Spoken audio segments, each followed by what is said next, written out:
રાજ્યની અંદર 25 ઓક્ટોબરથી સતત માવઠાનો વરસાદ વરસી રહ્યો છે, જેમાં અરબ સાગરની સિસ્ટમ હતી સમુદ્રની અંદર દરિયા કાંઠે જે આપણે ગુજરાતથી ખૂબ નજીક પહોંચી ગઈ હતી, જે ડિપ્રેશનમાં ફેરવાઈ હતી, એ સિસ્ટમ છે અત્યારે ઘણી નબળી પડી ગઈ છે અને અત્યારે સાયક્લોનિક સર્ક્યુલેશનના સ્વરૂપમાં ગુજરાતના દરિયાકાંઠે સક્રિય છે.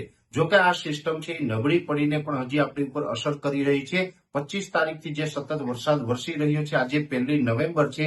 આજે પણ જોકે વરસાદના વિસ્તારમાં થોડો ઘટાડો થયો હશે, પણ આજે પણ રાજ્યના અલગ અલગ વિસ્તારોમાં વરસાદ જોવા મળશે. ખાસ કરીને આજે 1 તારીખ અને આવતીકાલે 2 નવેમ્બર, એમ 2 દિવસ સુધી હજુ પણ આપણે આ વરસાદની અસર થવાની છે.